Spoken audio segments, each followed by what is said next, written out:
I thought the barrier of entry would have been extremely high at this point because there's so much work that's gone into perfecting everything through this war that you're talking about. But if all of the information's open source and available, then yeah, I mean, everyone can go online and pirate a copy of their favorite DAW. I'm not advocating for this, but if you were a poor kid like I was with no money and no access to hundreds of dollars worth of equipment, you go online and you see what you can get away with.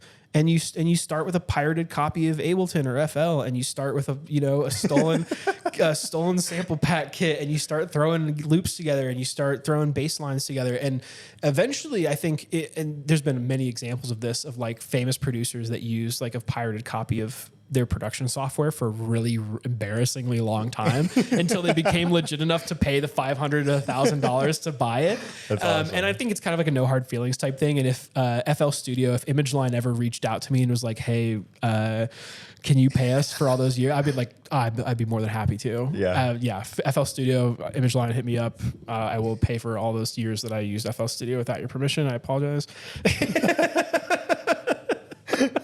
Oh my God, that's awesome. And that's how you get started. Hey, my first copy of Ableton was definitely stolen. I got it off a USB thumb drive from some guy on the bus in like 8th grade. I'm not even kidding, dude.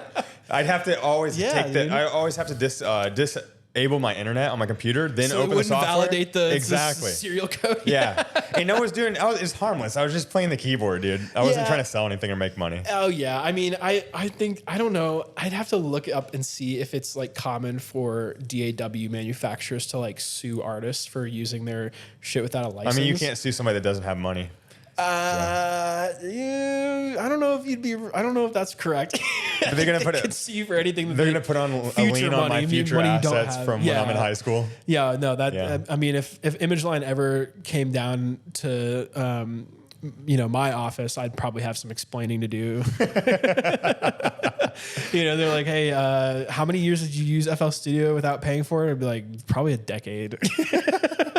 Between when I was 13 and when I was like 23, like, yeah, definitely owe you guys a little bit for that. But once you buy FL Studio, you have it in perpetuity and you have the upgrades. So once I actually bought the software, I think hopefully no harm, no foul. Again, ImageLine, please don't hurt me.